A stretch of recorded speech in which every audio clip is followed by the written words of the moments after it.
Tuloy-tuloy naman operasyon ng militar laban sa Abu Sayyaf sa Bohol. Pag-aaralan naman daw mabuti ng lokal na pamahalaan ang tungkol sa pag-aarma sa mga sibilyan at tutulong sa pagtugi sa Abu Sayyaf Group.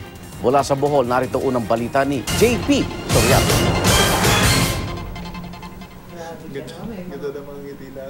Iba, narito nga tayo ngayon sa tanyag na White Sand Beach ng Panglao Island sa Bohol, kung saan nasa tapat nga tayo kung saan ginaganap ang ikatlong araw ng ASEAN-Hong Kong Senior Trade Officials Meeting at susuriin nga daw ng lokal na pamahalaan ng Bohol pagkatapos ng ASEAN kung nagkaroon ba ng epekto sa kanilang turismo ang napigil o naganap na napigil na pag-atake sana ng grupong ASG dito sa mga tourist spot ng Bohol. Matapos sabihin ni Pangulong Duterte na nais niyang armasan ang mga sibilyan na tutulong sa paghuli sa Abu Sayyaf, pinag-aaralan na raw ito ng lokal na pamahalaan ng Bohol. Bagamat sang-ayon sila, hindi raw nangangahulugan na otomatiko nang bibigyan ng baril ang mga sibilyan. But that doesn't mean na the President wants na maski sino-sino na lang. There has to be some kind of procedure. That's why I said let's consult it before we apply that policy. Nasa social media na ang poster na ito, litrato ng mga miyembro ng Abu Sayyaf na pinaniniwala ang nasa Bohol pa rin. Nakalagay dito kung saan pwedeng tumawag sakaling may makakita sa kanila. Ayon sa pulisya, nang iutos ni Pangulong Duterte na maglabas ng tig 1 milyong pisong patong sa kada Abu Sayyaf, may ilang tumawag na raw sa kanila pero biniberipika pa ito.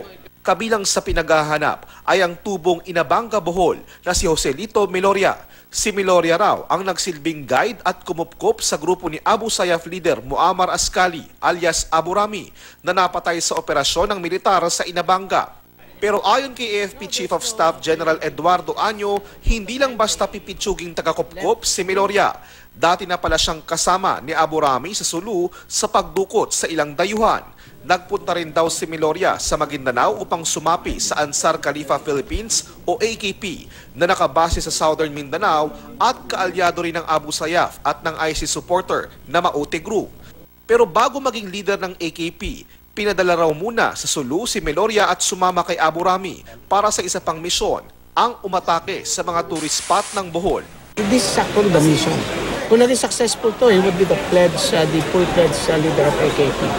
Mabuting hindi raw nagkaroon ng pagkakataon si Meloria na maipalaganap sa mga taga-Inabanga ang ideolohiya ng ISIS. Siguro kung natagal-tagal tapos nagkaka-operate and get people to their side, then makikita mo na marami silang kakampi.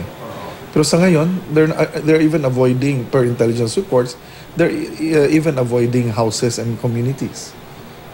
Kaya kung kumakatok kasi naghanap ng pagkain, pag alis nila, nag-report na kaagad. Maliban kay Meloria, ipinag-utos na rin ni Pangulong Duterte ang shoot-to-kill order sa 7 pang Abu Sayyaf na pinaniniwala ang nagtatago sa Bohol. Pero kung si Defense Secretary Lorenzana ang tatanungin, so siguro, mabuting makuha natin na may buhay sila para makuha natin yung istorya nila kung paano sila punta rito, at saka kung sino yung mga kasama nila, at saka kung ano pang balak nila.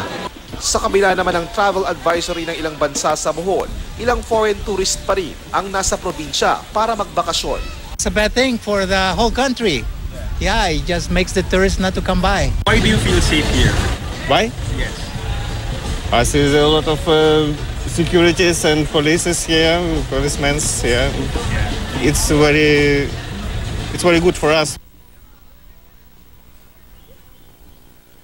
At marami nga talagang mga nagbabantay na pulis. Makikita yan, very visible yan dito sa Panglao Island. At sa mga oras na ito, makikita nyo naman, marami na rin mga nagsuswimming, mga South Korean tourists na patuloy lang ang pagpunta rito at paggawa ng kanilang mga activities. Sabi nga ng lokal na pamahalaan ng Bohol, tuloy lang daw ang buhay, hindi daw dapat magpa-epekto sa banta ng terorismo. At mismong si Pangulong Duterte na nga naggarantiya ng kaligtasan ng mga delegado ng ASEAN, hindi lang dito sa Bohol, pati na rin sa main event ng ASEAN na gaganapin sa Metro Manila simula April 26 hanggang April 29. At yan muna ang latest mula rito sa Panglao. Balik muna sa iyo, Igan. Maraming salamat, JP Soriano.